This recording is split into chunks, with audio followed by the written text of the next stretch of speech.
Hi guys, this is Mary from Dot and Boots Vintage Stop, and I'm having a little bit of Wi-Fi trouble, so hopefully I won't have to stop the videotape and just video it and post it on my page, but I want to give a few minutes if anybody's getting on and noticing that the publication is there for a live. But what I'm doing today is I just want to show you what I go through, the process that I do when I am prepping a piece before I paint it. So as I'm going, if you have any questions, I'm doing this by myself today, so I'll try to read it and see. If you've got any questions, I'll try to answer them. If I don't see them, I will definitely get on afterwards and try to answer them for you. But one thing that I do before I paint a piece is I clean it. And I was out there cleaning and prepping the piece. Was going to go ahead and do the video out there, but it is really muggy today. It's been raining all day. I feel like my hair is just growing by the foot with all the humidity. And so the mosquitoes are starting to come out. People are coming home from work and the traffic's getting a little bit heavy. So I thought I'm just going to bring it in the garage. So I'm not going to be able to show you a lot of painting. I don't want my paint to get sticky, but I do want to show you, hopefully at the end, how the general finishes paint goes on.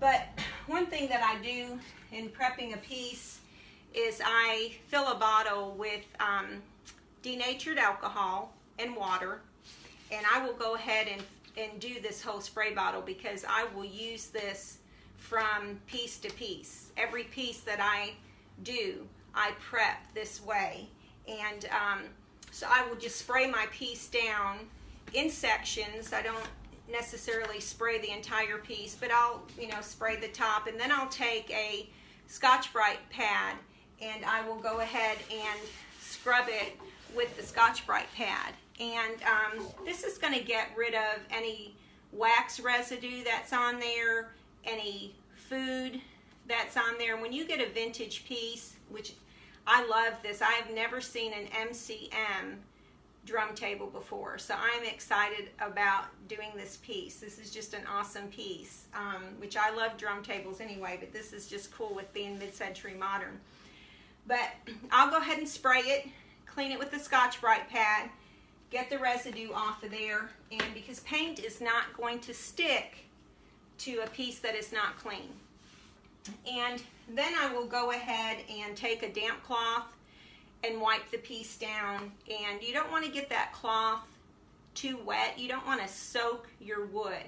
You just want it damp enough that it's going to wipe that off. And denatured alcohol will evaporate, so you don't have to worry about a heavy rinsing for it, like if you were using another type cleaner on it. I would recommend definitely rinsing that piece off so that you get that soap residue off.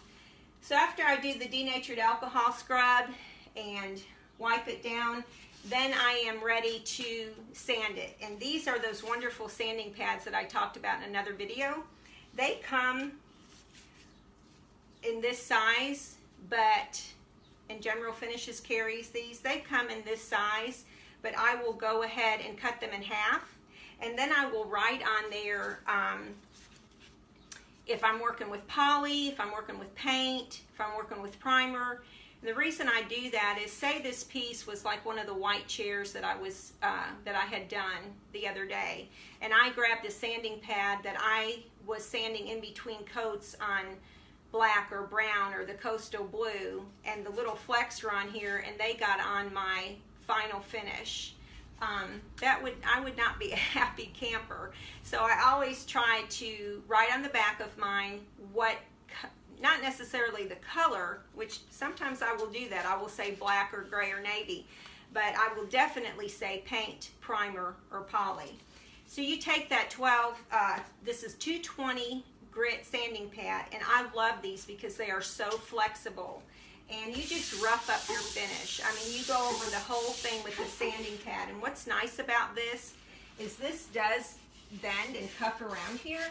So you can just hold this in your hand and mold it to whatever you are sanding. And I love it because in the front, It's got some grooves in there, and you can literally just take your finger and you can bend it down in there. And I just absolutely love these flexible sanding pads, and they're washable too and reusable. So that I'll go ahead and do the sanding, and then I will take my tack cloth and I will get all the dirt off of it with the tack cloth, and any bits that of sanding that's left over, I'll get all that off, and then we're ready to go. We're ready to paint. This piece I'm doing in the Coastal Blue, and I like to work with a damp brush. So instead of running my brush through water or dipping it in a cup and then having to squeeze out that excess, and I will just take a mister and I will mist, which I love this little thing. It is so cool. But I'll just mist my brush. Now, whether I'm doing a sponge brush or a bristle brush, I'll do the same thing. And I'll go ahead and mist it, and then it's like you're going to your piece with a brush that you've already seasoned. And it just helps the paint go on smoother. The paint's not going to grab to it and then stick on those first initial strokes. So I always keep mine. And then if you see that your paintbrush is drying, you can just give it a spray, a light mist, and you're good to go. Like I said in my other video, I always put my paint in a separate container because I'm really bad about going into my paint can and possibly contaminating it. Sometimes you'll have your brush angled, it'll fall off on the floor, pick up some dirt, you won't notice, you'll pick it up and think it looks okay, put it in your paint can, and then you go to brush and you're like, what are these little grindy things in here? It's because dirt's gotten in there. So I'd rather just ruin a little bit of paint than a whole can of paint.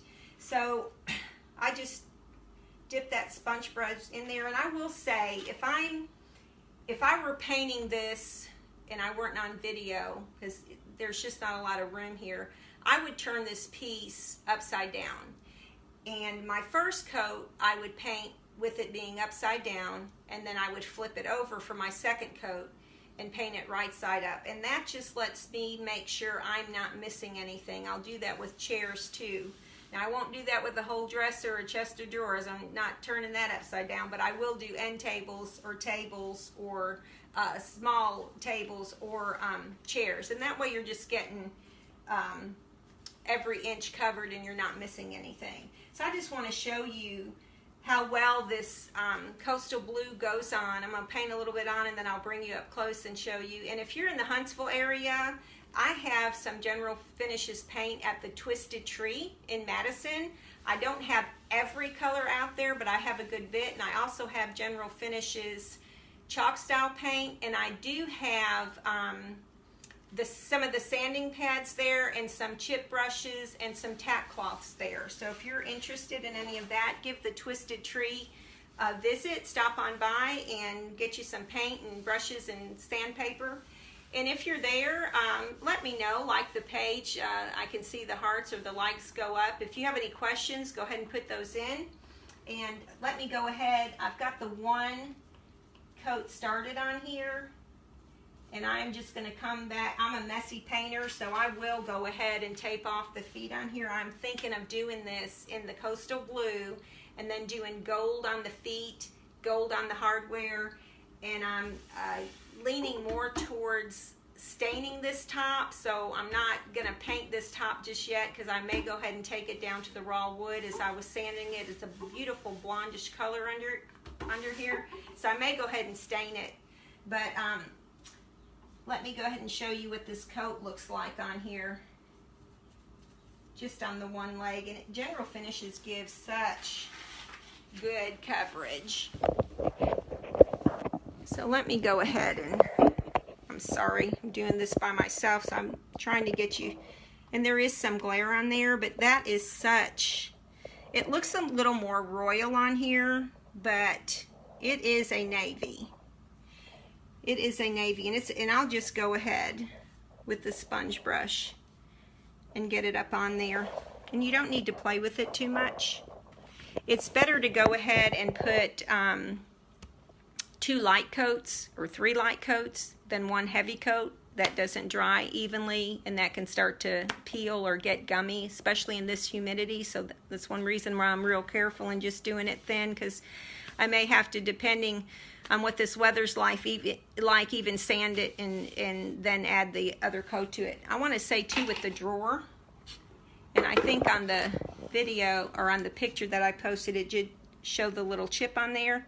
I went ahead and puttied that, sanded it, and now it's got its second coat of putty on there. Since I'm painting it, it doesn't matter that that is different than the wood grain that's on here, because it's all going to be covered up and smooth, and you'll never know that I even